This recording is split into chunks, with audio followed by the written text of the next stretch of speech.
வணக்கம் மக்களே. இந்த பதிவு யாருக்கு அப்படின்னா, பிஜேபியின் அடையாளமாக திகழ்ந்து தன்னை பெரிய ஆளுமையாக உருவாக்கி கொண்ட அண்ணாமலைஜி அவர்களுக்கு தான் இந்த பதிவு. அண்ணாமலைஜி சொல்றீங்க, தாவேக்காவை, திமுகவை, இதெல்லாம் அப்புறம் மதிமுகவை இதெல்லாம் நான் எப்படி பார்க்குறேனோ அப்படி தான் நான் பிஜேபியும் பார்க்குறேன். நாளைக்கு ஒரு விஷயம்னா நான் அவங்களே அப்படி தான் எதிர்ப்பேன் அப்படின்னு நீங்கள் சொன்னீங்க. நாங்களும் அதை தான் சொல்கிறோம் ஜி. நாளைக்கு வைகோவை, துரை வைகோவை, ஸ்டாலினை, உதயநிதி ஸ்டாலினை, அண்ணன் திருமாவை இவங்கெல்லாம் நாங்கள் எப்படி பார்க்குறோமோ, விஜய் அவர்களை இவங்கெல்லாம் நாங்கள் எப்படி பார்க்குறோமோ அப்படி தான் பிஜேபி ஆட்கள் உங்களையும் நாளைக்கு பார்ப்போம். நீங்கள் மிகப்பெரிய ஆளுமையாக உண்மையிலே இருந்தீங்க. நீங்கள் படிப்பானவர், அறிவாளி, நல்ல படிப்பாற்றல் மிக்க ஒரு தலைவர் தான்.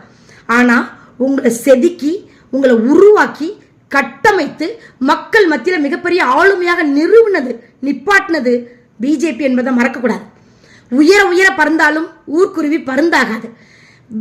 உங்களுக்கு பிஜேபி எவ்வளோ பெரிய அடையாளத்தை கொடுத்தது, உங்களுக்கு செட் பாதுகாப்பு கொடுத்தது, உங்களுக்கு எவ்வளோ தூரம் ஒரு மக்கள் மத்தியில் ஒரு செல்வாக்கு மிக்க தலைவராக உருவாக்கி உங்களுக்கு கையில் கொடுத்தாங்க அப்படின்றத நீங்கள் யோசிக்காம நீங்கள் சாதாரணமாக நானும் சித்தாந்தத்தை எதிர்ப்பேன் அப்படின்னு. பிஜேபியோட சித்தாந்தத்தை எதிர்க்கிறதுக்கு என்ன இருக்கு? அதில் ஊறி திளைத்து படித்த நீங்கள் எத்தனையோ இளைஞர்களை உருவாக்கக்கூடிய வல்லமை படைத்தவங்க. நீங்கள் அரசியல் செய்யுங்க, ஆனால் அதற்காக பிஜேபி ஒரு நாளும் குறை சொல்லி அதில் நீங்கள் குளிர்காயுவோன்னு நினைக்கிறது மகா தப்பு. அதை ஒரு நாளும் ஏற்றுக்கொள்ள மாட்டோம்.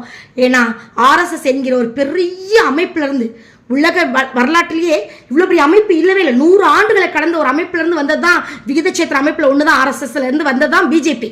அதை நீங்கள் மறந்துடக்கூடாதுன்னு நான் நினைக்கிறேன்.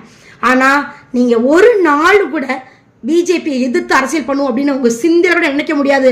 அந்த அளவுக்கு வல்லமை வாய்ந்த ஒரு கட்சி பிஜேபி.